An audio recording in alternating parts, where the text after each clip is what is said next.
दोस्तों, दिल्ली विधानसभा चुनाव का फाइनल एग्जिट पोल आ चुका है, जिसमें आप देखते होंगे कि एमआईएम पार्टी को एक बहुत बड़ी कामयाबी मिलने जा रही है। एमआईएम पार्टी दिल्ली में अपना खाता खोलने जा रही है और इसके साथ साथ आम आदमी पार्टी के लिए भी एक बहुत बड़ी राहत की खबर और खुशी की खबर है कि वो तीसरी मर्तबा फुल बहुमत के साथ, अगर ज़रूरत पड़ी तो ओवैसी के साथ तीसरी मर्तबा प्रचंड बहुमत के साथ वो अपनी सरकार बनाने जा रहे हैं। दोस्तों, इस वीडियो में हम पूरी जानकारी आपको एक एक करके देंगे, लेकिन उससे पहले आपसे एक छोटा सा रिक्वेस्ट है। अगर आपने हमारे चैनल को अभी तक सब्सक्राइब नहीं किया है तो सबसे पहले आप हमारे चैनल को सब्सक्राइब जरूर कर लें। दोस्तों, आइए हम आपको बताते हैं, पूरे घमासान के बीच दिल्ली विधानसभा चुनाव खत्म हो चुका है। तमाम बड़ी बड़ी पार्टियों की तरफ से जो सरगर्मियां तेज कर चुकी थी वो अब खत्म हो चुकी है।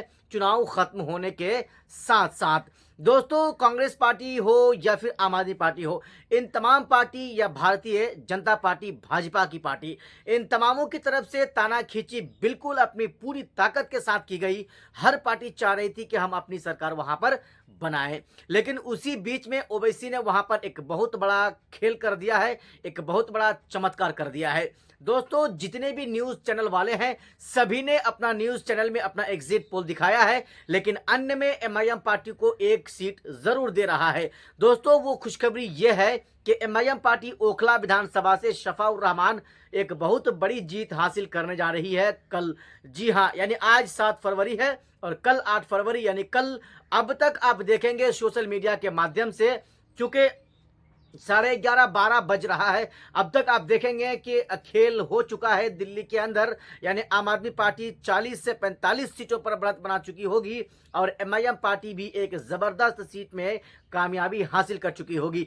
दोस्तों, आप जानते हैं कि ओवैसी ने अपना पूरी ताकत झोंक दिया दिल्ली में एक सीट जीतने के लिए या दोनों विधानसभा सीटों पर कामयाबी हासिल करने के लिए। दोस्तों, जब से चुनाव खत्म हुआ है तब से जो रुझानात आ रहे हैं, जो समीकरण सामने आ रहा है कि इंशाअल्लाह दोनों विधानसभा सीटों पर एमआईएम पार्टी को जबरदस्त और धमाकेदार जीत होने जा रही है।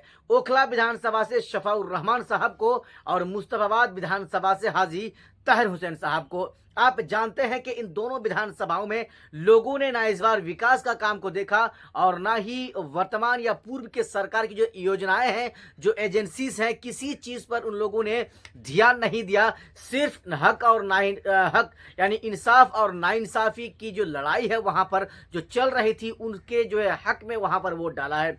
लोगों ने इस बार ठान लिया है कि जो एजेंसीज होंगे, जो काम होंगे, जो योजनाएं होंगे सरकार के, वो तो हर विधायक को करना पड़ेगा, चाहे वो सत्ता पक्ष के विधायक हों या फिर विपक्ष के विधायक हों।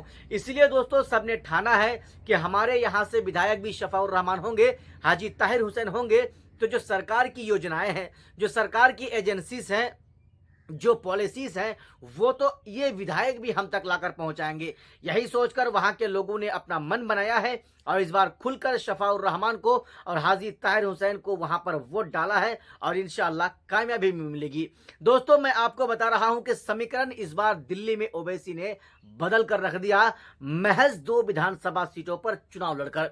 अगर दोस्तों 70 में से कम 10 या 15 सीटों पर अगर एमआईएम पार्टी चुनाव लड़ जाती तो आम आदमी पार्टी की क्या हालत होती दोस्तों, आप इस चीज को अच्छी तरह से समझ सकते हैं। जिस तरह से एमआईएम पार्टी की तरफ से जो खुफिया एजेंसीज हैं, जो सर्वेयर टीम है, 15 से 16 विधानसभा सीटों पर वहां पर सर्वे किया था, लेकिन फाइनली महज 2 ही विधानसभा सीटों पर ओवैसी ने अपना उम्मीदवार को उतारा था। दोस्तों, अगर ये तमाम सीटों पर अगर एमआईएम पार्टी उम्मीदवार उतार देती तो आज जो समीकरण है, आज जो हालत है, वो कुछ और होती और आम आदमी पार्टी को अपना सत्ता से हाथ धो लेना पड़ता। हालांकि दोस्तों, चुनाव की गिनती अभी बाकी है, तकरीबन 14 से 15 घंटे अभी भी बाकी है, लेकिन जो समीकरण आ रहा है, जो लोगों की दुआएं हैं, सोशल मीडिया में जो देखा जा रहा है, वो यह है कि आम आदमी पार्टी फिर से सरकार बनाने जा रही है।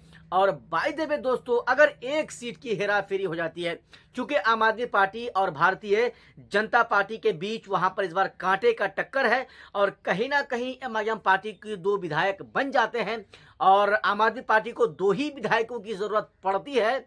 यानी 34 उनके विधायक होते हैं और 34-34 जो है वो होता है और फिर 68 होता है। और अगर 2 विधायक ओवैसी का जीत जाता है या बन जाता है तो ऐसे में ओवैसी वहाँ पर किंग मेकर बनेंगे और आम आदमी पार्टी को सपोर्ट करेंगे, आम आददमी पार्टी को वोट करेंगे और आम आदमी पार्टी की सरकार बनेगी और फिर दिल्ली में ओवैसी वही होगा या वही चाहेगा या वही होगा जो ओवैसी चाहेंगे। जी हाँ, दिल्ली में तब तो ऐसी सूरत में ओवैसी जो चाहेंगे वो होना ही होना होगा। दोस्तों आपको क्या लग रहा है, दिल्ली में विधानसभा का चुनाव खत्म हो चुका है, बिहार में अब चुनाव का जो है सुगबुगाहट शुरू हो चुकी है। ऐसे में बिहार में क्या कुछ होगा दोस्तों, आप इस चीज को हमारे इस वीडियो के नीचे कमेंट बॉक्स में हमें जरूर बताएं। क्या बिहार में भी ओवैसी खेला करने वाले हैं? जो मन में सपना लिए मुख्यमंत्री बनने का लालू का लाल तेजस्वी यादव चल रहा है, उनके सपनों को तोड़ने के लिए ओवैसी तैयार है। सीमांचल ही नहीं, मिथिलांचल के साथ साथ पूरे बिहार में ओवैसी इस बार मजबूती के साथ चुनाव लड़ने की बिल्कुल तैयारी में है, फिराक में है। ऐसे में अगर महागठबंधन वाले या तेजस्वी प्रसाद यादव ओवैसी को अपने साथ गठबंधन में नहीं लेते हैं तो एक बहुत बड़ा नुकसान उनको हो सकता है और वो सपना लिए चल रहा है मुख्यमंत्री बनने का, फिर वो उनका सपना चूर चूर हो जाएगा और फिर वो मुख्यमंत्री बन नहीं सकता है। दोस्तों आपको क्या लग रहा है? ऐसे में महागठबंधन वाले को चाहिए कि ओवैसी को अपने साथ में गठबंधन में ले अपने साथ में गठबंधन में लेकर अपने साइड में बैठाकर चंद ही सीटें उनको दे दिया जाए कि तुम जाओ और इन तमाम सीटों पर चुनाव लड़ो और अपनी कामयाबी के लिए कोशिशें करो। ऐसे में 5 या 10 सीटें एमआईएम पार्टी को दे देना महागठबंधन वालों के लिए कोई नुकसान नहीं होगा, लेकिन दोस्तों जो चुनाव का माहौल होगा उसको बिगाड़ने और बनाने में ऐसी सूरत में एमआईएम पार्टी एक बहुत बड़ा एक अच्छा रोल निभा सकता है। दोस्तों आप जानते हैं कि ओवैसी जब चुनाव लड़ने के लिए कमिटमेंट कर लेते हैं तो फिर पीछे वो हटते नहीं हैं, मजबूती के साथ चुनाव लड़ते हैं, चाहे उसको कामयाबी मिले चाहे उसके उम्मीदवार को हार का सामना करना पड़े, ये उनके लिए कोई बड़ा फैक्टर नहीं रहता है। ऐसे में बिहार में भी बड़ा उलटफेर आपको देखने को मिल सकता है। अगर महागठबंधन वाले चालाकी के साथ काम लेता है और एमआईएम पार्टी को अपने साथ गठबंधन में ले लेता है तो दोस्तों ये उनके लिए बहुत ही अच्छी खबर होगी और उनको जो है कोई फिर रोक नहीं सकता है, क्योंकि बिहार में ओवैसी का एक जनाधार बन चुका है। सीमांचल के साथ साथ मिथिलांचल के साथ साथ पूरे बिहार के कई ऐसे विधानसभा सीटें हैं जहां पर ओवैसी का सिक्का चलता है, जहां पर ओवैसी के चाहने वाले, ओवैसी के मानने वाले, ओवैसी के कार्यकर्ता काफी हो चुके हैं। ओवैसी के खिलाफ तो आप कुछ बोल ही नहीं सकते हैं। ऐसे में जो किशनगंज का खास करके वो जो चारों के चारों विधायक बने थे, पूरे सीमांचल से 5 विधायक, वो जो 4 विधायक एमआईएम पार्टी को छोड़कर चले गए थे, उन तमाम सीटों पर तो एमआईएम पार्टी का फिर से कब्जा होने वाला है।